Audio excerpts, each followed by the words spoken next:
E aí pessoal, tudo bem? Seja bem-vindo ao nosso canal. Estamos aqui hoje para contar mais relato, uma história. Hoje trago a vocês uma história que vem do mar, né? Tem uma pequena coletânea aí no canal de história de pescadores, né? Hoje eu trago mais uma. Então o título do relato da história de hoje é As Vozes que Vinham das Águas, ok?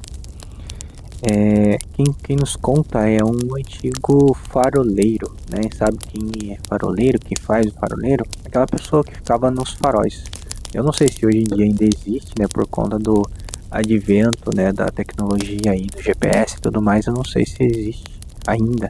Mas antigamente alguém era uma profissão bem comum, né? A pessoa ficava ali na borda do mar, né? Ali nas montanhas, né? Então tinha um farol, né? No caso era uma construção com uma lanterna gigante, que daí sinalizava para os navios que vinham em tempestades ali e tal, né? Que a costa estava próxima, né? Então, para eles se localizarem e não baterem também, né? E também gerava uma certa esperança, porque daí eles viam o continente, né? E sabiam que estavam perto de suas casas, ok?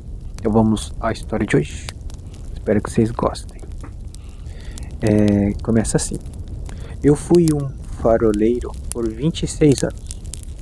Hoje sou velho, meus filhos foram embora, hoje moram distantes de mim e eu tenho tempo demais para pensar. Mas tem coisas que eu preferia não lembrar e é justamente essa que não me larga.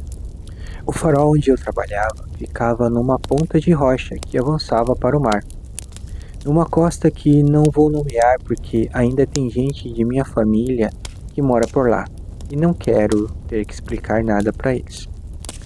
Era uma rota movimentada, especialmente entre março e junho, quando os navios de carga vinham carregados do norte.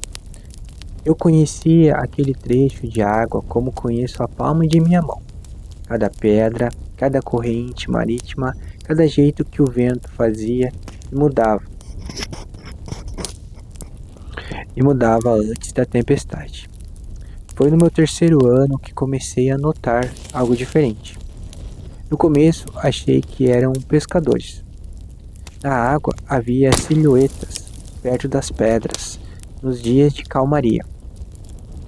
Mas pescador não fica parado daquele jeito, e essas figuras ficavam, às vezes por horas inteiras, sempre com a parte de cima do corpo para fora da água, sempre olhando para o lado dos navios que passavam.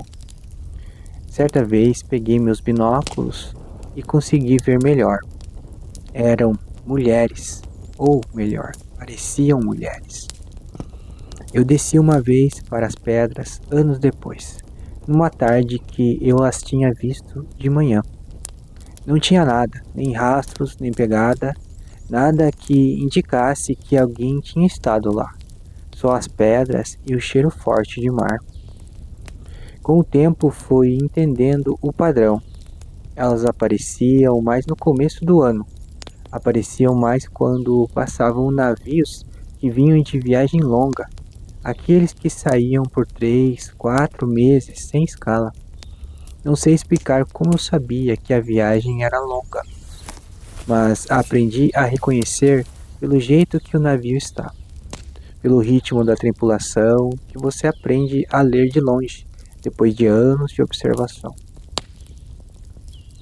E quando elas estavam lá, os acidentes aumentavam. Não estou dizendo que era toda vez, mas eu comecei a anotar em um caderno data e a posição dos navios, se eu tinha visto as silhuetas. Fiz isso por anos. O padrão era claro demais para ser coincidência, pelo menos para mim. Sobreviventes de 2 naufrágios passaram pelo meu farol. Gente que a gente resgatava e ficava uns dias enquanto esperava transporte. Eu sempre perguntava, com cuidado, sem assustar. A maioria não queria falar, mas alguns falavam. Todos diziam a mesma coisa, que tinham ouvido vozes, que tinham visto mulheres na água, chamando, acenando, que tinham sentido uma vontade que não conseguiam explicar, de ir, de pular e chegar perto. Um deles, um rapaz novo que tinha perdido 3 colegas, me disse que os 3 tinham pulado na água e sorrindo. No meio da noite, com um navio em movimento, os 3 pularam. Eu nunca vi nada de perto, sempre de longe, sempre pelos meus binóculos, sempre com aquela distância segura que o farol me permitia. Mas teve uma noite, eu tinha uns 15 anos trabalhando naquele farol. Noite de calmaria, sem navio no horizonte, sem nada. Eu estava na galeria de fora quando ouvi. Não era um canto, não era bem assim. Era mais parecido com alguém falando o seu nome do jeito certo, do jeito que só quem te conhece fala.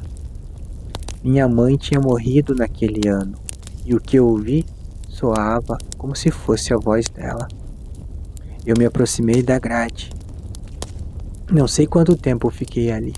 Sei que quando voltei a mim, estava inclinado para frente, com as mãos na grade, olhando para a água lá embaixo.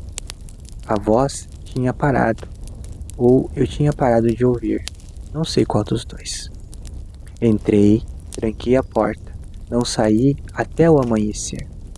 No dia seguinte, não tinha nada nas pedras, mas tinha uma embarcação pequena, encalhada, a uns 200 metros, virada. Nunca souberam dizer de onde tinha vindo nem quantas pessoas estavam a bordo, mas todas tinham desaparecido. Eu escrevi no meu caderno a data, a hora e a condição do mar de cada evento que aconteceu nesses anos que ali eu permaneci. E até hoje não sei explicar ao certo o que eram aquelas coisas. Sereias, talvez? Quem sabe? E aí, pessoal, gostaram do relato? História? O que vocês acham que eram sereias? As sereias que as pessoas falam, né, nos filmes que mostram, né? Ou então algum tipo de demônio das águas, né, que chama as pessoas, né, para se afogarem. Quem será? Então ficamos por aqui e até um próximo relato. Espero que vocês tenham gostado. Até mais, pessoal.